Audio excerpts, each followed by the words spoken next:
My guest today needs no introduction. As Israel's longest-serving prime minister, Benjamin Netanyahu has served the country and people he loves for his entire adult life. He was the first prime minister to have been born in Israel after it declared independence in 1948, and he proudly served from 1967 to 1972 in the elite Special Forces unit of the IDF, the Israel Defense Forces, known as the unit. A graduate of MIT, he was appointed as Israel's ambassador to the UN from 1984 to 1988, and then was elected to parliament as a member of the Likud party in 1988, launching his resilient political career. He served as prime minister from 1996 to 1999 and from 2009 to 2021. He has worked with 3 U.S. presidents and led the brokering of one of the most groundbreaking peace agreements with 4 of Israel's Arab neighbors in the historic Abraham Accords in 2020. Being a non-political organization, the fellowship has enjoyed 40 years of working with various governments across the political spectrum and have enjoyed a long working relationship with governments led by Prime Minister Netanyahu in the areas of Aliyah, helping Jews immigrate to Israel from around the world, poverty, and security. And we look forward to continuing that relationship with Prime Minister Netanyahu in the months and years ahead. Prime Minister Benjamin Netanyahu, welcome to the podcast. I am so honored that you're spending your precious time talking to me and our listeners. Well, thank you. It's a pleasure being with you. I think the story of Israel is a parable for humanity, for all the nations, because, if the Jewish people could come back from the dead, if we could reconstitute our life in our ancient homeland after which we established 3,500 years ago. Jerusalem was declared our capital by King David 3,000 years ago. And we clung to our land and finally lost it after a succession of empires conquered it, ultimately dispossessed us. And we were flung to the far corners of the earth, yet generation after generation, Jews prayed next year in Jerusalem, next year in Jerusalem. And finally, in an effort that defies imagination and defies history, we came back, rebuilt our national life and our independence in our ancient homeland, the land of Israel, turned Israel into a power among the nations, the startup nation, a powerful nation that is able to defend itself, and became the bastion of Western civilization, of Judeo-Christian civilization in the heart of the Middle East. The transformation of Israel under successive governments that I led, from a semi-socialist economy to a free market economy, from an isolated country to a country that accomplished 4 historic peace agreements with 4 Arab countries recently. That says that if the Jewish people can ford this raging river between virtual annihilation and salvation, then there's hope for all humanity, for all people. And I think that's what people glean in Israel, the inspiration of the realization of, frankly, of biblical prophecy, the ingathering of the exiles, the rebirth of Israel. I love how you started your answer referring to Ezekiel's the dry bones that came to life prophecy and integrated the ingathering of the nations of the Jewish people from all 4 corners of the earth. You alluded to many of the peace agreements, and you've had so many different relationships, both with 3 American presidents and world leaders, all with very different personalities. Could you tell us a little bit about your secret of how you somehow managed to get along, inspire, and create effective strategic relationships with such diverse leaders? Well, first of all, we have to understand that the alliance between America and Israel is first an alliance between peoples. The overwhelming majority of Americans see in Israel really a forward bastion, really, of Western civilization in the heart of the Middle East. And they see it not merely in terms of national interest, but is in terms of common interests, common values. This is the original promised land. America was created as the new promised land, the new Jerusalem. Well, I'm speaking to you from the original Jerusalem right now, from our Knesset, our parliament. And that is something that creates a bond that goes, I would say, that is above and below everything. It is the connecting glue. And so when I had arguments, and I had differences of opinions with American presidents, that's inevitable. but as we say, it was arguments in the mishpocha. That means in the family. You have arguments in your family, right? You do, but it's in the family, and it doesn't shatter these powerful bonds.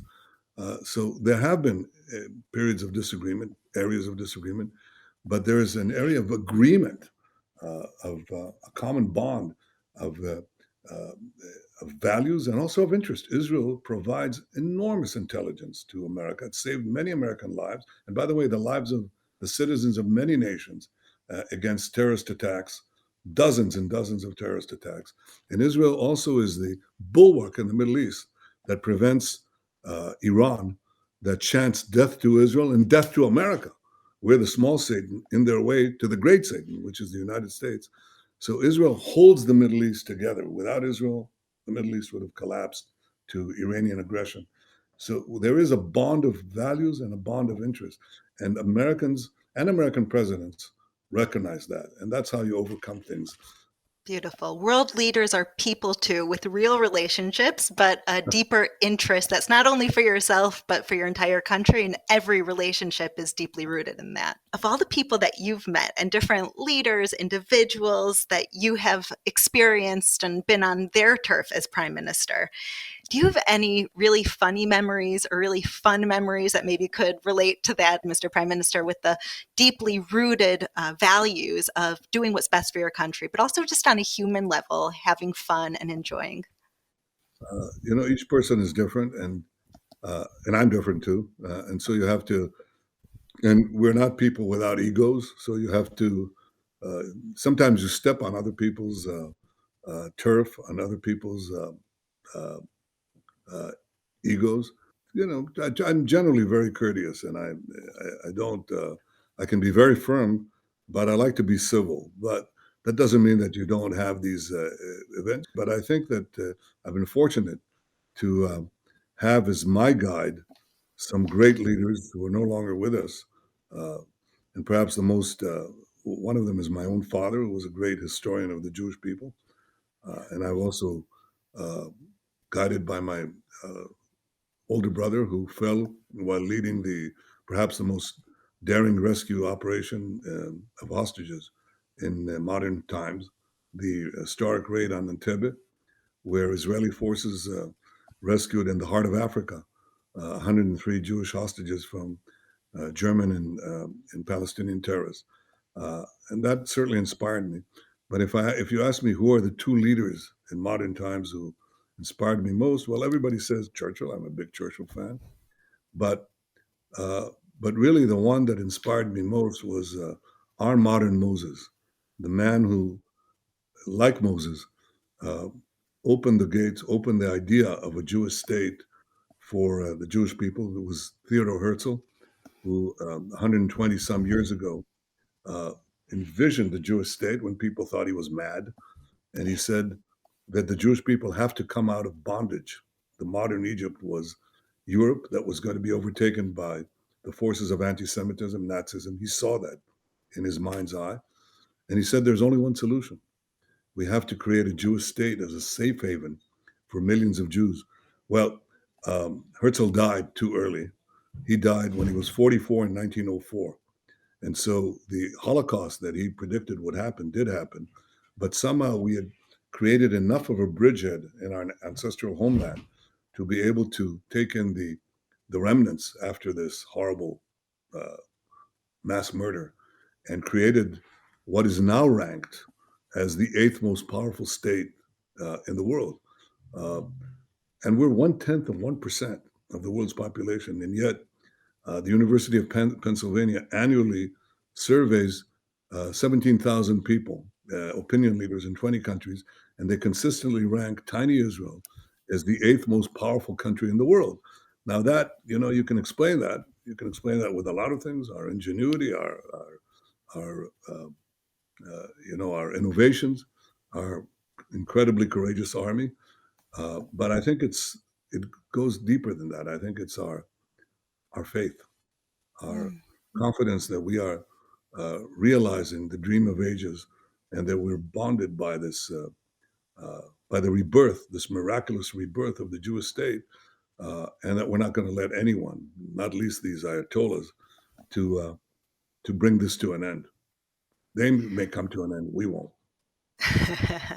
Amazing. And I love the piece of data that you brought in that we are one of the most powerful, because I think coupled with the other statistic that I love, that we're also one of the happiest people, is a real key to everything that you've been saying about when you're deeply rooted in faith and values and survival, and both having that human connection, that brotherhood, that mishpacha, as you reference, but also being very not losing sight of the larger picture, that we are fighting for our survival every day. It leads to a life of purpose. So both we're powerful and influential, and we're also happy people. So I think that together is what inspired me to make Aliyah 16 years ago. So amazing. All the different dmuyot, all the different hats that Prime Minister Benjamin Netanyahu wears came out in many different ways. And one of them that I loved, what you referenced, was to your father, just being a son in admiration of his father. What advice do you think your father would tell you if he was alive today? Well, he gave me a lot of advice, not political advice. We never discussed concrete politics, ever. Mm. It wasn't as if I'd said, well, I have to build a coalition, which I do now, right now as we speak. Took a break from that. What political moves? None of that. But he did speak of history. And I once asked him, I told him I intend to run for prime minister. And so I asked him, because he was a great historian of the Jewish people and a great historian, period. I asked him, well, what do you think, Father, is the most important quality that a prime minister of Israel should have? And he asked me, well, what do you think? And I said, you have to have a clear vision of what you want to achieve for the country. And you have to have both the resoluteness to pursue it, but also the flexibility to navigate through the shoals and rapids of political life. And he said, well, that's true of any leader. If you're a dean of a university, or if you're a head of a company, or even a military leader, they'd give the same answer. And so I said, so what is it that you think is important? I asked him. And he answered with one word that initially stunned me, because I thought, well, that's what he said. He said, what you have to have is a broad and deep education. And when he said that, he meant that you not only have to be grounded in economic affairs or military affairs, but you really need to have three things that you have to know.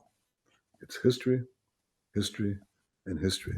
Because if you don't understand how we got here, you're not going to understand how we go forward.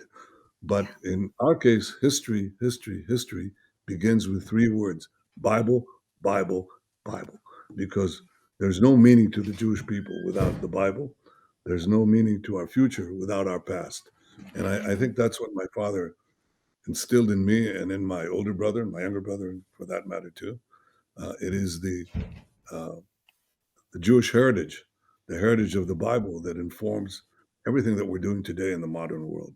We're in Theodore Herzl, our modern Moses, wrote a book which he called Old New Land.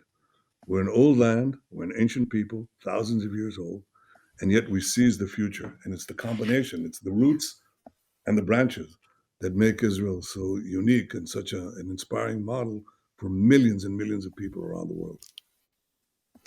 Amazing.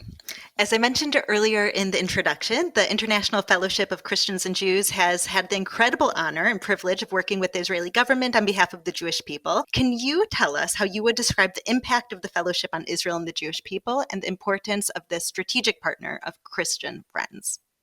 Well, I think all help is welcomed and deeply appreciated, and I value that enormously. But I value it even more as an expression of solidarity. And many of the Christian supporters of Israel probably don't know how far back Christian Zionism and evangelical Zionism actually preceded modern Jewish Zionism. I mean, it's instructive that when Herzl, this visionary who wrote his seminal book, which was a very short volume called The Jewish State. It's 100 pages. And he wrote it in 1896. And he said that's the only solution for the Jewish people, is to go back to their ancestral home and build their own state. Uh, when he wrote that, people thought he was mad, and he died 8 years later. That's all, 8 years later. But he started a tremendous movement. That movement was supported by evangelical Christians, believing Christians who were already there for centuries, who were there especially in the 19th century, especially but not exclusively in the United States. Actually, the United States and Britain. Our modern Moses, Theodor Herzl, died at the age of 44, having launched the Jewish national movement a mere 8 years earlier. He was supported by Christian believers from around the world. The only person that his family allowed to come in effectively to his deathbed was a Christian minister. It was that strong a bond.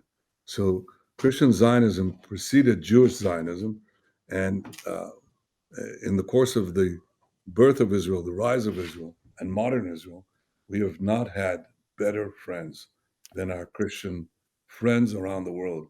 And they are a powerful force in America, in Europe, in Brazil, in Africa, in Korea, and elsewhere. I mean, it's a tremendous partnership, which I deeply, deeply value. Amazing to see the Christian support for Israel and the knowledge that Christian support for Israel isn't a given, that we have a lot of investment in next generation in order to continue to engage and inspire them to continue to see this love and support and commitment to standing with Israel and the Jewish people, just like they have, like you pointed out, Mr. Prime Minister, even before the Jewish Zionists with Herzl and at the first Congress, of course, there were 10 Christian Zionists there. So I'm wondering, do you have any advice as the leader of Israel, the visionary, and someone who deeply understands both Israel, the Jewish people, and also our Christian friends and allies, how we can engage the next generation of Christians to have them be as inspired and passionate about standing shoulder to shoulder with their Jewish brothers and sisters as their parents and grandparents? Well, I think the best thing is to get them to come here, because once they come here, I think they're astounded, because all the places they read in the Old Testament, in the Gospels, I mean, it's real places. They're here. It all happened here. I'm about a kilometer away, less than a mile away, baby, from the Temple Mount, where Jesus turned the money tables of the tables of the money changers. The Nazareth and Bethlehem are right here. These are real places. The Sea of Galilee, real places. And when they come here and they see where Christianity originated from, the common roots with Judaism, that bond is strengthened. So number one, if you can come here and walk in the footsteps of Jesus, that is no small experience if you're a Christian. I think my Christian friends they're astounded when they come here, and they're also quite surprised when I think they're familiar with the Old Testament, the Hebrew Bible, but they're surprised that I'm familiar with the Christian Bible. I mean, Right. with the story of Jesus and the Gospels and the whole thing. I mean, for me, I like to send them to places where they actually walk in the footsteps of Jesus, in places that are categorical that he was there. There's no question about it. we know that for a fact. So it's just coming here and discovering this old new land that has so many common roots with the people in America and elsewhere around the world. I think that's the best connection that I could offer. Incredible. So we're getting towards the end. I want to ask one more question before we ask the final question.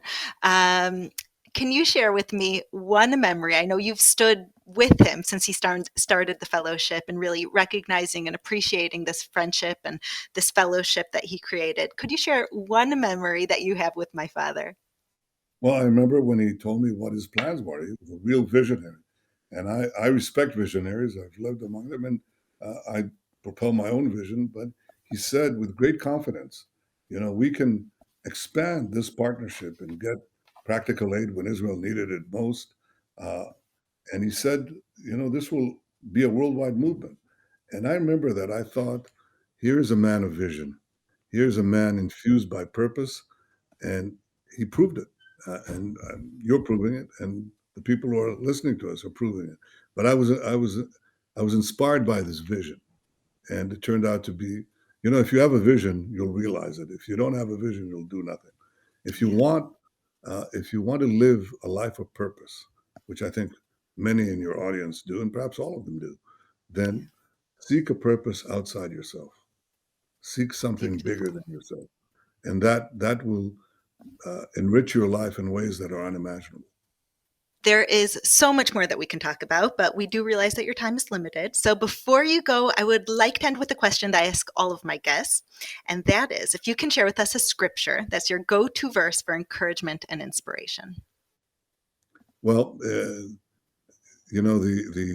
end my book with a phrase from Samuel 2.